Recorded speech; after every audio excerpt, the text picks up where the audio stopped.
I want to take this time to open it up to your questions and just see, you know, what questions you have about our business, about fair trade, sustainability. Yeah.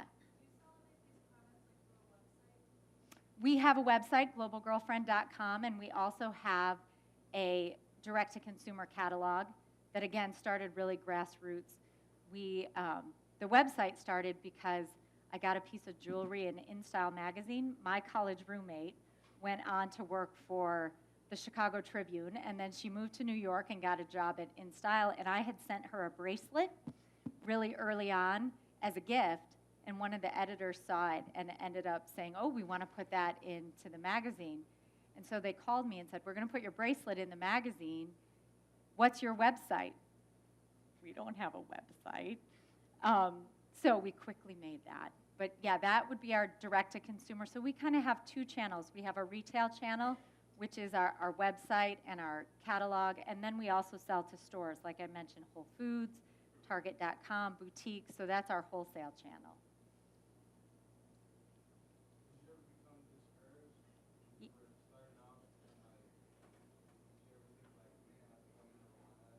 Yes, all the time. Yeah, I think that's why patience and persistence are two of the most important things.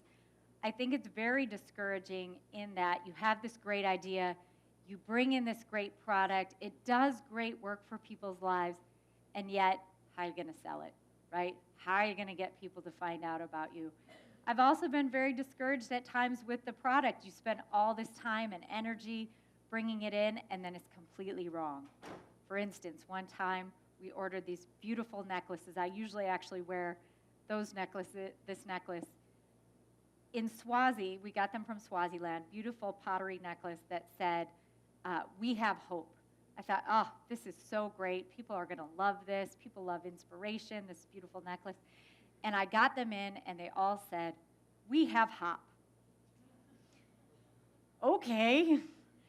But that has become a favorite necklace and a favorite phrase because I think the women we work with have hope, and on our end, we have to have hop. We gave them away as a freebie.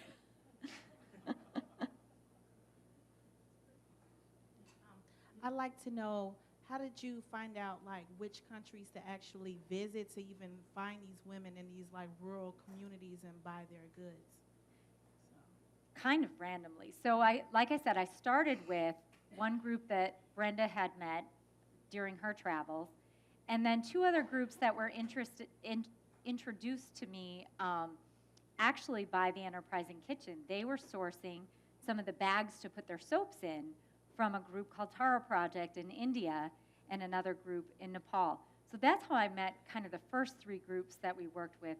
Now, and really for the first few years, I hadn't traveled anywhere, right? So I didn't have a good source for that. What I found was as soon as we started selling these products and having any sort of success, groups were finding us, women were finding us, and USAID was finding us. I got several sponsored trips, one by the Indian government, and then several by USAID connecting us with groups that they knew of, and they wanted to bring a market to those women, but they couldn't get larger companies to work with them. There was nothing that they could make that larger companies wanted.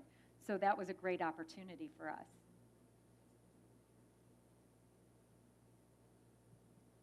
So in the long term, how do you see your, online kind of shopping and shopping in stores? How do you see that going in the future? Well, I have thought that our wholesale business would continue to be the bigger side. That has been the bigger business, right? Selling to Whole Foods, selling to boutiques. But this year has been a real flip of that.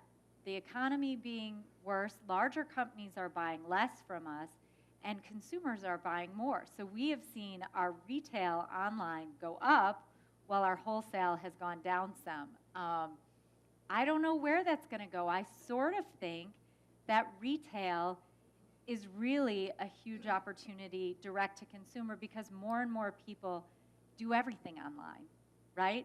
as more early on, 10 years ago, some people didn't trust that they were shopping online. Now we all shop online. So, and it's also a better place to tell stories. When you go into the store, the product is hanging there, and you might have a nice merchandising poster, you might have a great tag, but if nobody reads it, they didn't actually find out what you do. They just either liked the bag or didn't. Whereas the website gives us an opportunity to tell the women's stories, to give them more information about the product. I'm actually asking this question on behalf of some Eastern grads who are in Haiti right now. They're working with women in Grosmore in Haiti who make beaded cards.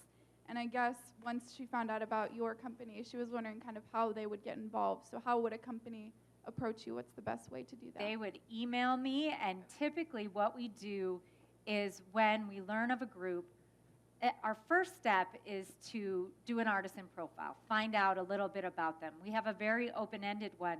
Our mission is to help women, so we ask a lot of questions about, open-ended questions about how many women and how many men work with you, what are the ages of the people that work with you, because we also have a no child labor policy.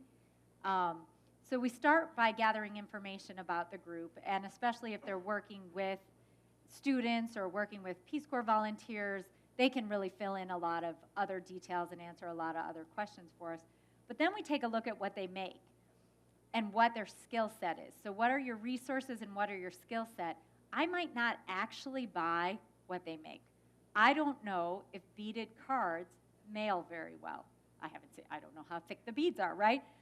So what we typically do is take a look at their skill set and take a look at their resources and then say, yeah, that product is great and we'll buy that and here's the designs we want, or we don't think that product's going to be great for us. What else can we do with your skill set and your materials? How about if you try making this for us? So that's kind of how we start out with groups. And we don't always buy what they first come to us with, but we usually try to find something that'll work.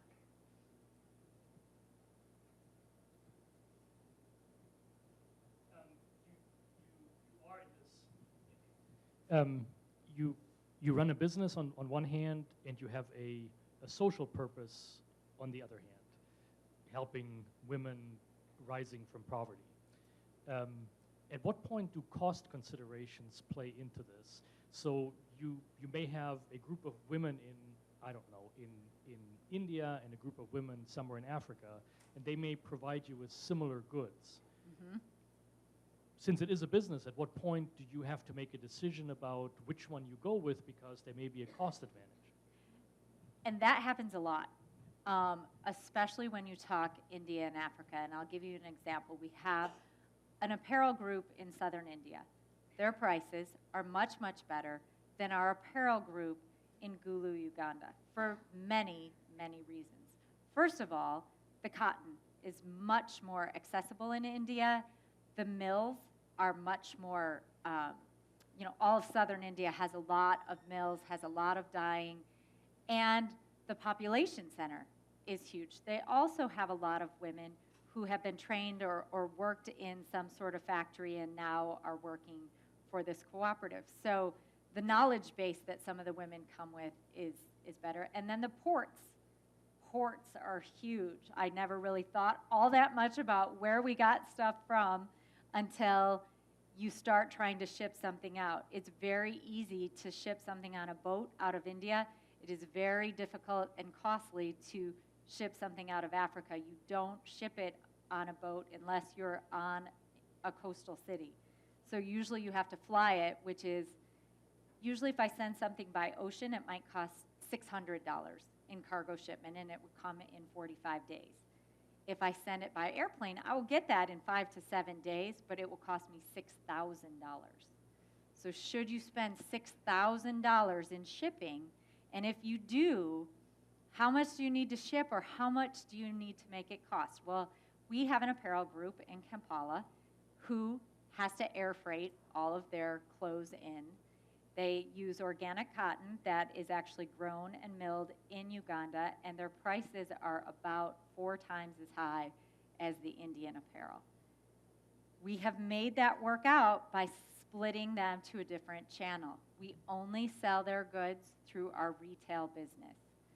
So in my retail business, I can just get things in, mark them up one time, and that's your cost. Because you wouldn't pay if I marked it up, if I sold it to Whole Foods for one time and then they doubled that. So if I got something for $5 and I charged $10 for it, Whole Foods would charge $20 for it. Some of this clothing would cost $60, and it's just a cotton skirt, a cotton dress. So we've moved those products into our retail channel. And that's how we balance it. We try really hard not to say, we're not going to work with you because you have constraints. But we might choose where to sell it. How large is your company? How many people do you employ? So I have in my office 6 of us, 2 full-time, 4 part-time, and then I have a full-time tech person in a different office in Seattle. And then we share a warehouse in Michigan where I have 1 person who works for me. So altogether I have 4 full-time and 4 part-time employees. Yeah.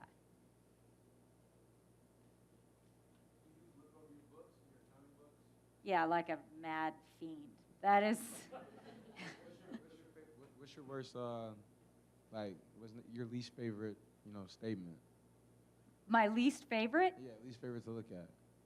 Well, probably my P&L, right? My expenses, oftentimes, we do not have a lot of margin built in. I can't tell you that we are the smartest, most profitable business. But I can tell you that what we do makes an impact. So for me, it's not so much, what's my profit at the end of the day. It's what's my profit and what is the impact I've made, because the social element is the most important for us. But you still have to pay your employees or they won't come to work.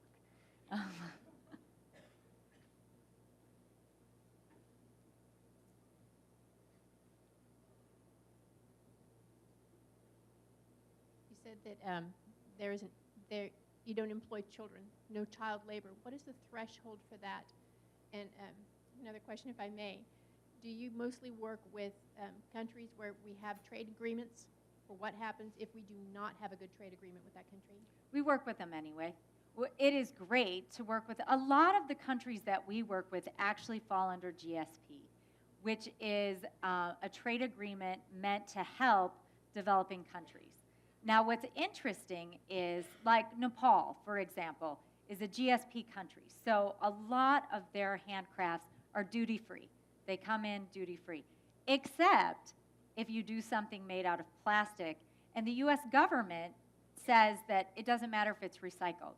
So like those bags that I showed you earlier, they don't count under GSP. We actually have to pay taxes. Those aren't from Nepal, but we have some recycled plastic bags from Nepal, and we have to pay full 17% duty on those.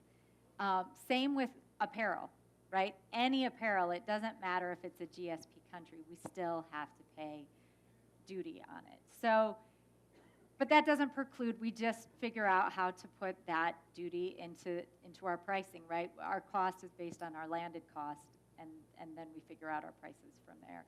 What was the other part of the question? Sorry. Oh, 16. 16 is our bottom line age, and I realize that in developing countries, a lot of women teach their kids traditional craft. We work very hard with the women on why it is important to us that all the products are made solely by them and that their kids are learning in school. And definitely we want them to teach and pass on traditional skills, but it's a really important piece of what we do. What are some of your long-term goals or long-term plans for the company, or where do you see it going from here? Are you going to try to expand anywhere else or to a different line of product, or what are some of your goals? A different product line would be really smart. At the moment, I would say one of our largest goals is to continue to expand both channels, find more wholesale partners. We just brought on 2 new chains this year, which was very exciting, Earth Fare and Pharmaca, with multiple stores. That is where we've been able to kind of reach critical mass if a chain that brings us on has multiple stores. We are so not saturating the marketplace that I think potential to grow as far as reaching direct consumers, like we have a retail catalog that we send out. We only have a catalog mailing list of 35,000 people. So for 10 years in business and being a business that sells all over the country, that's a pretty small list. Now we could buy lists and prospect. We haven't done that. That's definitely a possibility. For me, though, the other project that I'm working on, the one thing that I have seen is we're really, by selling to Whole Foods, by selling to Target, we're really kind of driven into one particular price point. And we've also been driven away from some of the more traditional craft skills, the things that take longer and might cost a little more, basket making, carpet weaving, things that are more expensive. You know, you're just not going to go into Whole Foods and pick up an $80 purse. You're not. But you will spend $28. $28 is the magic price point, I'm going to tell you, for an accessory at Whole Foods. 18 is even better, but 28 is the maximum. If you charge 32, it will sit. So we're working on another project to do a whole different line, not under the Global Girlfriend name, for those products that have a higher perceived value. They actually just have a higher value, right? They take longer. They're more work to make. Because I think there's another market like the Anthropologies and those sort of stores, the Nordstroms, who are now becoming interested in fair trade, in handmade craft, and Global Girlfriend's perceived value is more $50 and under. So that's another project we're working on. I'm part of the Fair Trade group out of the Newman Catholic Center, and we try to promote fair trade on campus. But some things that we found is that not many people are aware. And when we try to sell fair trade products, they don't want to pay the extra money. That's always been really challenging. So how, I guess, do you deal with people who are just unwilling or unaware or uneducated about what fair trade is and the benefits of it? Well, the number one way I deal with that is try and come up with products that people would buy anyway. It has been the core piece of our mission to design skirts, dresses, jewelry that women will want to buy even if they don't care. Because if I can get a customer who doesn't care, I have hit the jackpot, right? Because it's not hard for me to reach socially aware people who are working on United Students for Fair Trade, people who are members of the Fair Trade Resource Network, people who are members of Green America. They are looking for me, right? They care. They want to know about the product. They want to know about the women, and they might even buy the product just to support the women. But coming up with products that people want to buy, whether or not they care, is really how we've been able to be successful. But price matters. Price definitely matters. And I think one of the things that fair trade companies at times do wrong is think that you can add in a perceived value. We try to be really transparent. Like I said, say we bought something for $4 and by the time we get it in and pay the duties and shipping and customs, it costs us $5. Then on retail, we would sell it for $10.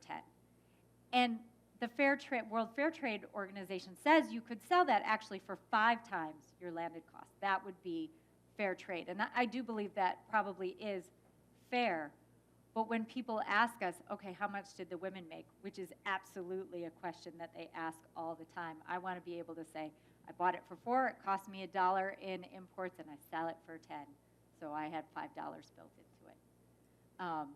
So I think, too, being price conscious and sensitive and making sure that when you're selling something fair trade, you can say, here's the benefit to the women, and here's how much I'm selling it for, and this is why it's worth your money. I wanted to ask, do you know of any similar businesses like yours or any competition that might be out there? There is a lot coming up, which is actually very exciting. it's the one place in business where you don't hate your competitors, right? It's really, which for me as a social worker, it really works well. I really like that. It's a very cohesive community. When I started 10 years ago, I only knew of two. I knew of 10,000 Villages and Serve International, both nonprofits who have been around since, one since the 50s or late 40s and one since the 60s. But they've changed a lot too, and they've actually become competitors. What Serve and 10,000 Villages used to do is get donor money, right? They were supported, they were nonprofits, people volunteered for them, people donated to them, and they took that money and bought products, but they didn't necessarily buy market-driven products, right? They bought ethnic crafts, they bought whatever it was that people were making, instead of taking market knowledge to those producers. Now, I've seen a huge shift in the past 10 years. Serve and 10,000 Villages buyers are on trips that I'm on with USAID, and they are looking for that market knowledge, and they're competing because Whole Foods is now a competitor. Whole Foods is carrying fair trade. 10,000 Villages is not the only place you can get fair trade. So, I really think there's been a big shift, and there's a lot of young people. There's more opportunities, like you just said. I'm talking to a group of students from EIU who's in Haiti. There are students going all over the world and saying, hey, I want to start a business. I want to make a difference. This is the group I met. This is the thing they make, and here's how I want to market it. So we're seeing a lot more companies start, usually one project companies. Like you go on a trip, you meet with one organization, you really want to help them, you come back, and most of those are starting as wholesale businesses. I would say if you wanted to really get a good look at who has that sort of wholesale business, New York International Gift Fair has a global handmade section. It is all handmade things from around the world, and typically social enterprises, but with one or two groups. Since you guys have things made from around the world, do they put like a specific logo or symbol on your product so that people can just kind of see it and know that it's from your company? Yeah, we try to. All of our products now are tagged with our brand tags. When we first started out, I actually printed the brand tags on my little inkjet printer and cut them apart and put them on myself. Now, the groups do sewn-in tags for us, mostly because it's a U.S. requirement, right? There's a lot of things I've learned that I didn't know to begin with, like everything needs to have a made-in sticker. One of my best stories is I took a trip to India in 2006, and I made kind of my first big order at the time. It was for $6,000 worth of purses, and this was just a huge deal for me. And they came 6 months later, very exciting, except that Border Patrol called me up and said, yeah, we're going to have to burn your purses. I'm like, excuse me? They said, well, they don't have a Made in India sticker, so we're going to have to burn them. That's a regulation. They actually ended up giving me a marking notice and gave me 3 days to tag them all, and so we tagged them all. But now we also have, when we make the Made in India sticker, we put Global Girlfriend on it too. But one of the things we also try to do is hook up our organizations, our cooperatives, with other businesses. Like I was saying, the fair trade industry is really very collaborative. And I have that hit by a bus fear, right? Like, if I am hit by a bus, are these women going to still have a market? And we're part of a larger company now, so surely they will. But when I first started, that was a real fear. You build a market for someone, and you become their main source, and then what if you don't do it, right? What if you can't sell it, or what if you get hit by a bus? So one of the things that we've kind of made a policy of is trying to introduce them to at least one other buyer, maybe a 10,000 Villages buyer, maybe a Serve International buyer. But what we do to distinguish that is do our own designs. We design our own products, and then we ask them not to sell those products to other companies, but that they can work with those companies to design their own things. A couple of weeks ago, we had a hat that we designed that's been very popular, just a winter wool hat from Nepal. And 10,000 Villages Canada saw it on our website and asked our knit wear group, KTS in Nepal, we really want to buy that. Do you think Stacey would let you sell that to us? The group comes back and tells me, hey, 10,000 Villages Canada really likes it. And of course, I'm flattered, so I say, oh, of course the Canadians can have that. So we do sometimes share our designs, but we try to keep our designs separate, but introduce the groups to other companies too. I think, hello, can you hear me? Thank you for visiting us here at Eastern. I teach retail here, and it's really inspiring to hear your story and what the type of things that you're doing here.